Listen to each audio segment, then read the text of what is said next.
Olá, galera do canal Fran Concursada, mais uma lei seca aqui, leitura da Lei 12.850 de 2013, Lei de Organização Criminosa. Vamos ler comigo, eu vou estudar aqui em tempo real com vocês, lendo a lei seca em tempo real. Define organização criminosa e dispõe sobre a investigação criminal, os meios de obtenção da prova, infrações penais correlatas e o procedimento criminal. Altera o Código Penal, revoga a Lei 9.034 de 95 e dá outras providências. A Presidente da República faz saber que o Congresso Nacional decreta e eu sanciono a seguinte lei. Capítulo 1. Da organização criminosa. Artigo 1º. Esta lei define a organização criminosa e dispõe sobre a investigação criminal, os meios de obtenção de prova, infrações penais correlatas e o procedimento criminal a ser aplicado. Parágrafo 1º. Considera-se a organização criminosa a associação de 4 ou mais pessoas estruturalmente ordenada e caracterizada pela divisão de tarefas, ainda que informalmente, com o objetivo de obter, direta ou indiretamente, vantagem de qualquer natureza, mediante a prática de infrações penais cujas penas máximas sejam superiores a 4 anos, ou que sejam de caráter transnacional. Então, essas questões dos prazos são muito importantes. A associação é 3 ou mais, a organização é 4 ou mais. Então, muita atenção. 4 ou mais. Parágrafo 2º. Esta lei se aplica também a inciso 1. Às infrações penais previstas em tratado ou convenção internacional quando iniciada a execução no país, o resultado tenha ou devesse ter ocorrido no estrangeiro ou reciprocamente. Inciso 2. As organizações terroristas internacionais reconhecidas segundo as normas de direito internacional por foro do qual o Brasil faça parte, cujos atos de suporte ao terrorismo, bem como os atos preparatórios ou de execução de atos terroristas, ocorram ou possam ocorrer em território nacional. Ainda inciso 2. Outro inciso 2. As organizações terroristas entendidas como aquelas voltadas para a prática de atos de terrorismo legalmente definidos.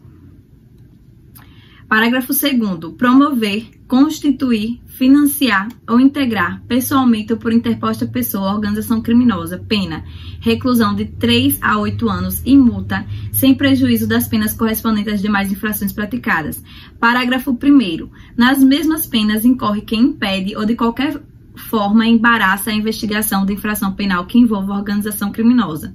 Parágrafo 2º. As penas aumentam-se até a metade se na atuação da organização criminosa houver emprego de arma de fogo. Parágrafo 3º. A pena é agravada para quem exerce o comando individual ou coletivo da organização criminosa, ainda que não pratique pessoalmente atos de execução. Parágrafo 4º. A pena é aumentada de 1/6 a 2/3, inciso 1, se há participação de criança ou adolescente. Inciso 2, se há concurso de funcionário público valendo-se da organização criminosa dessa condição para a prática de infração penal. Inciso 3, se o produto ou proveito da infração penal destinar-se no todo ou em parte ao exterior. Inciso 4, se a organização criminosa mantém conexão com outras organizações criminosas independentes. Inciso 5, se as circunstâncias do fato evidenciarem a transnacionalidade da organização. Parágrafo 5º. Se houver indícios suficientes de que o funcionário público integra a organização criminosa, poderá o juiz determinar seu afastamento cautelar do cargo, emprego ou função, sem prejuízo da remuneração, quando a medida se fizer necessária à investigação ou instrução processual. Parágrafo 6º. A condenação com trânsito de julgado acarretará ao funcionário público a perda do cargo, função, emprego ou mandato eletivo e a interdição para o exercício da função ou cargo público pelo prazo de 8 anos subsequentes ao cumprimento da pena. Parágrafo 7º. Se houver indícios de participação de policial nos crimes de que trata esta lei, a Corregedoria da Polícia instaurará inquérito policial e comunicará ao Ministério Público, que designará membro para acompanhar o feito até a sua conclusão. Parágrafo 8º. As lideranças de organizações criminosas armadas ou que tenham armas à disposição deverão iniciar o cumprimento de pena em estabelecimentos penais de segurança máxima. Parágrafo 9º. O condenado expressamente em sentença por integrar organização criminosa ou por crime praticado por meio de organização criminosa não poderá progredir de regime de cumprimento de pena ou obter livramento condicional ou outros benefícios prisionais se houver elementos probatórios que indiquem a manutenção do vínculo associativo. Capítulo 2. Da investigação e dos meios de obtenção de prova. Artigo 3º. Em qualquer fase da persecução penal, serão permitidos, sem prejuízo de outros já previstos em lei, os seguintes meios de obtenção de prova. Inciso 1. Colaboração premiada. Inciso 2. Captação ambiental de sinais eletromagnéticos, ópticos ou acústicos. Inciso 3. Ação controlada. Inciso 4. Acesso a registros de ligações telefônicas e telemáticas, a dados cadastrais constantes de banco de dados públicos ou privados e a informações eleitorais ou comerciais. Inciso 5. Interceptação de comunicações telefônicas ou telemáticas nos termos da legislação específica. Inciso 6. Afastamento dos sigilos financeiros, bancários e fiscal nos termos da legislação específica. Inciso 7. Infiltração por policiais em atividade de investigação na forma do artigo 11. Inciso 8. Cooperação entre instituições e órgãos federais, distritais, estaduais e municipais na busca de provas e informações de interesse da investigação ou da instrução criminal. Parágrafo 1º. Havendo necessidade justificada de manter sigilo sobre a capacidade investigatória, poderá ser dispensada a licitação para a contratação de serviços técnicos especializados, aquisição ou locação de equipamento destinado à Polícia Judiciária para rastreamento e obtenção de provas previstas no inciso 2 e 5. Aqui é um tema ligado à licitação, então é importante. Parágrafo 2º. No caso do parágrafo 1º, fica dispensada a publicação de que trata o parágrafo único do artigo 61 da Lei 8666. E aí essa lei aqui é a lei de licitação, né? Devendo ser comunicado a órgão de controle interno da realização da contratação.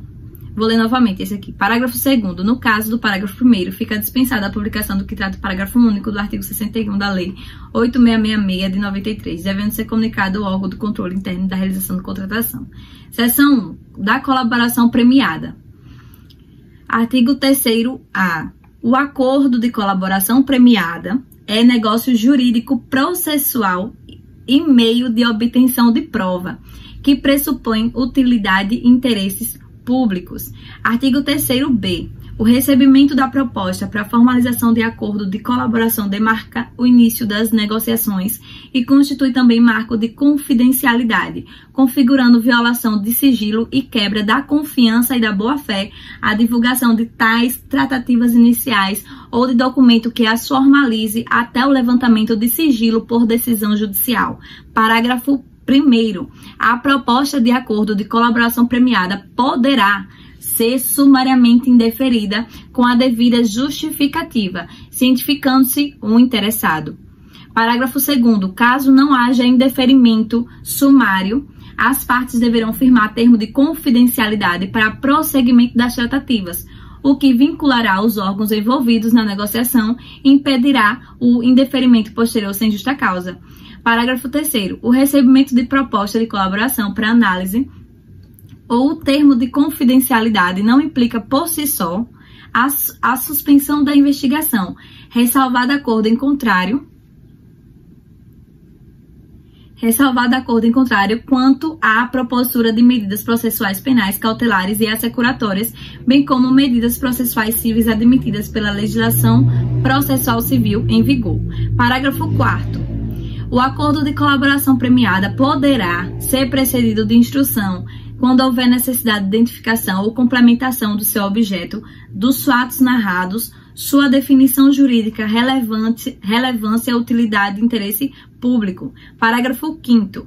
Os termos de recebimento de proposta de colaboração e de confidencialidade serão elaborados pelo celebrante e assinados por ele, pelo pelo colaborador e pelo advogado ou defensor público com poderes específicos. Parágrafo 6º. Na hipótese de não ser celebrado o acordo por iniciativa do celebrante, esse não poderá se valer de nenhuma das informações ou provas apresentadas pelo colaborador, de boa-fé, para qualquer outra finalidade.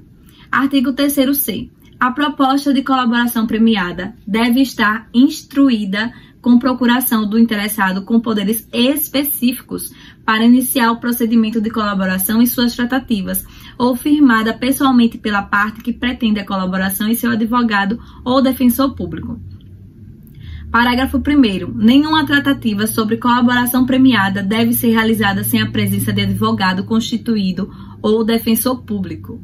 Parágrafo 2º. Em caso de eventual conflito de interesse ou de colaborador hipossuficiente, o celebrante deverá solicitar a presença de outro advogado ou a participação do defensor público. Parágrafo 3º. No acordo de colaboração premiada, o colaborador deve narrar todos os fatos ilícitos para os quais concorreu e que tenha relação direta com os fatos investigados. Parágrafo 4º. Incumbe à defesa instruir a proposta de colaboração e os anexos com os fatos adequadamente descritos, com todas as suas circunstâncias, indicando as provas e os elementos de corroboração. Artigo 4º. O juiz poderá, a requerimento das partes, conceder perdão judicial, reduzir em até 2/3 a pena privativa de liberdade ou substituí-la por restritiva de direitos daquele que tenha colaborado efetivamente e voluntariamente com a investigação e com o processo criminal, desde que dessa colaboração advenha um ou mais dos seguintes resultados. Inciso 1. A identificação dos demais coautores e partícipes da organização criminosa e das infrações penais por eles praticadas. Inciso 2. A revelação da estrutura hierárquica e da divisão de tarefas da organização criminosa. Inciso 3. A prevenção de infrações penais decorrentes das atividades da organização criminosa. Inciso 4. A recuperação total ou parcial do produto ou do proveito das infrações penais praticadas pela organização criminosa. Inciso 5. A localização de eventual vítima com sua integridade física preservada. Parágrafo 1º. Em qualquer caso, a concessão do benefício levará em conta a personalidade do colaborador, a natureza, as circunstâncias, a gravidade e a repercussão social do fato criminoso e a eficácia da colaboração. Parágrafo 2º. Considerando a relevância da colaboração prestada, o Ministério Público, a qualquer tempo, e o delegado de polícia, nos autos do inquérito policial, com a manifestação do Ministério Público, poderão requerer ou representar ao juiz pela concessão de perdão judicial ao colaborador, ainda que esse benefício não tenha sido previsto na proposta inicial. Olha aí, parágrafo 2º. Vamos ao parágrafo 3º. O prazo para oferecimento da denúncia ou o processo relativos ao colaborador poderá ser suspenso por até 6 meses, prorrogáveis por igual período, até que sejam cumpridas as medidas de colaboração, suspendendo-se os respectivos prazos prescricionais. Parágrafo 4º. Na mesma hipótese do capítulo deste artigo, o Ministério Público poderá deixar de oferecer denúncia se a proposta de acordo de colaboração referir-se à infração de cuja existência não tenha prévio conhecimento e o colaborador, no inciso 1, não for o líder da organização criminosa. Inciso 2, for o primeiro a prestar efetiva colaboração nos termos deste artigo. Parágrafo 4º-A. Considera-se existente o conhecimento prévio da infração quando o Ministério Público ou a autoridade policial competente tenha instaurado inquérito ou procedimento investigatório para apuração dos fatos apresentados pelo colaborador. Parágrafo 5º. Se a colaboração for posterior à sentença, a pena poderá ser reduzida até a metade ou será admitida a progressão de regime, ainda que ausentes os requisitos objetivos. Parágrafo 6º. O juiz não participará das negociações realizadas entre as partes para a formalização do acordo de colaboração. que ocorrerá entre quem? Entre o delegado de polícia, o investigado e o defensor, com a manifestação do Ministério Público ou, conforme o caso, entre o Ministério Público e o investigado ou acusado e seu defensor. Parágrafo 7º. Realizado o acordo na forma do parágrafo 6º deste artigo, serão remetidos ao juiz para análise o respectivo termo, as declarações do colaborador e cópia da investigação, devendo o juiz ouvir sigilosamente o colaborador, acompanhado de seu defensor, oportunidade em que analisará os seguintes aspectos na homologação. Inciso 1, regularidade e legalidade. Inciso 2, adequação dos benefícios pactuados àqueles previstos no caput nos parágrafos 4º e 5º deste artigo, sendo nulas as cláusulas que violem o critério de definição do regime inicial de cumprimento de pena do artigo 33 do Decreto-Lei nº 2.848, de 7 de dezembro de 1940, que é o Código Penal. As regras de cada um dos regimes previstos no Código Penal e na Lei 7.210, de 11 de julho de 1984, que é a Lei de Execução Penal, e os requisitos de progressão de regimes não abrangidos pelo parágrafo 5º deste artigo. Inciso 3. Adequação dos resultados da colaboração aos resultados mínimos exigidos no inciso 1, 2, 3, 4, 5 do caput deste artigo. Inciso 4. Voluntariedade da manifestação da vontade, especialmente nos casos em que o colaborador está ou esteve sob efeito de medidas cautelares. Parágrafo 7º. Parágrafo 7º-A.